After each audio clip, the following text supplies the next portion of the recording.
Ayédèrú èsì ìdánwò WAEC òun ni gómìnà Dàpọ̀ Abíọ́dún ń lò ó. Àwọn ará ìpínlẹ̀ Ògùn wọ́n fárígá. Gómìnà Dàpọ̀ Abíọ́dún tí wọ́n túmọ̀ sí Eleyi, èsì ìdánwò ayédèrú ìwé-ẹ̀rí WAEC òun ló máa ń lò ó. Adebutu ó nàka àléébù sí ìgbìmọ̀ tó ń gbọ́ ẹ̀hónú ìbò gómìnà ní ìpínlẹ̀ Ògùn.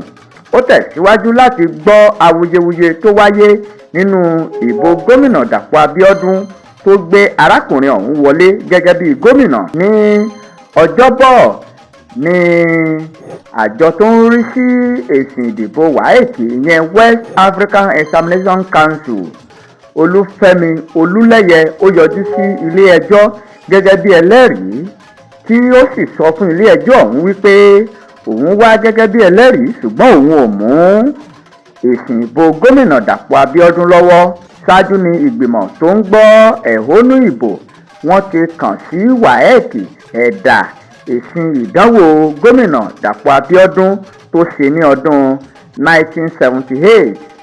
Èsì ìdánwò yìí ni gómìnà Dàpọ̀ Abíọ́dún òun ló sọ wípé òun fi yege, ṣùgbọ́n àwọn ènìyàn sọ wípé irọ́ ló ń pa, wípé kò ṣàṣeyọrí bẹ́ẹ̀ ni kò yege nínú WAEC tó ṣe lọ́dún 1978 ọ̀hún.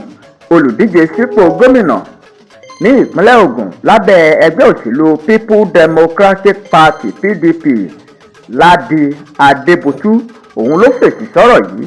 Ó ní irọ́ ni Dàpọ̀ Abíọ́dún pa wípé ayédèrú ìwé-ẹ̀rí ló ń lò.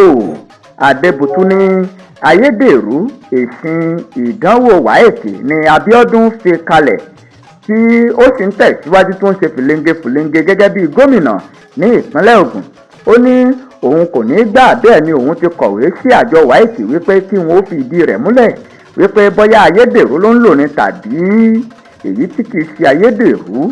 Ó ní fún ìdí èyí tí àwọn bá fẹ́ mọ bóyá ènìyàn ń lo ayédèrú ìwé-ẹ̀rí, ó ní àwọn ó fi ìwé-ẹ̀rí náà ṣọwọ́ sí ilé ẹ̀kọ́ tó sọ wípé òun lọ pé kí wọ́n ó pèsè ẹ̀dà rẹ̀, ṣùgbọ́n tí àjọ WAEC ò bá ti rí ẹ̀dà rẹ̀ pèsè, a jẹ́ wípé irọ́ ni onítọ̀hún pa.